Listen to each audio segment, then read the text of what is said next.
Umoja wa Ulaya EU kwa kushirikiana na serikali ya Tanzania wamepanga kuzindua kampeni ya usalama barabarani yenye lengo la kuongeza uelewa wa matumizi sahihi ya barabara pamoja na hatari zinazohusiana na magari na usafiri wa hapa nchini. Tupate taarifa zaidi. Akizungumza katika maadhimisho ya wiki ya nenda kwa usalama barabarani kwa mkoa wa Dar es Salaam, balozi wa Umoja wa Ulaya hapa nchini Balozi Tim Clark amesema kampeni hiyo inalenga kutatua changamoto na kufikisha ujumbe utakaoleta mabadiliko ya tabia kwa madereva wakiwemo wanaendesha vyombo vya usafiri vya jumuiya, baiskeli na watoto ambao wako katika athari kubwa ya ajali za barabarani. Usalama barabarani uko katika moyo wa sera ya usafirishaji ya Umoja wa Ulaya na kuna programu nyingi zinazofanyika kwa ajili ya usalama barabarani na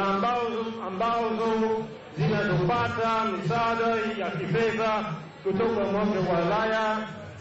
katika ngazi ya Ulaya na hata kitaifa. Akifungua maadhimisho hayo kwa niaba ya mkuu wa mkoa wa Dar es Salaam, mkuu wa wilaya Kinondoni Bwana Jordan Lugimbana amesema ajali za barabarani katika jiji la Dar es Salaam zimeongezeka kutoka ajali 10,060 kwa mwaka 2009 hadi ajali 10,664 mwaka 2010, ambapo idadi ya vifo imepungua kutoka vifo 582 mwaka 2009 hadi vifo 429 mwaka 2010, wakati idadi ya majeruhi imeongezeka kutoka watu 4,119 hadi kufikia watu 6,664 mwaka 2010. Mkoa wa Dar es Salaam unaongoza kwa wingi wa magari na msongamano mkubwa wa watu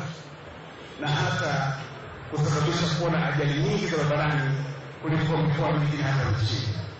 Hivyo kamati ya usalama barabarani ya mkoa wa Dar es Salaam inahitaji ubunifu mkubwa. Akielezea matokeo ya utafiti wa ajali katika jiji la Dar es Salaam kwa wilaya zote tatu, mkurugenzi mtendaji wa taasisi ya kupunguza umaskini, maafa na maambukizi ya ukimwi APEC Bwana Respecious Timanywa amesema wilaya Kinondoni ina madereva pikipiki 3,445, kati yao wenye leseni ni 476 tu, wakati wilaya Temeke ina madereva wa pikipiki 2,090 wenye leseni wakiwa ni 365, huku wilaya ya Ilala ina madereva pikipiki 2,660, wakati kati yao wenye leseni ni madereva 360 tu, hali ambayo inatishia usalama wa abiria wanaotumia usafiri huo. Mkoa wa Dar es Salaam kuna jumla ya vituo vya maegesho ya pikipiki visivyo rasmi 270 na jumla ya madereva pikipiki 8,165, kati yao wenye leseni za udereva ni 504 tu kwa mkoa mzima wa Dar es Salaam. Maadhimisho ya wiki ya nenda kwa usalama kwa mwaka huu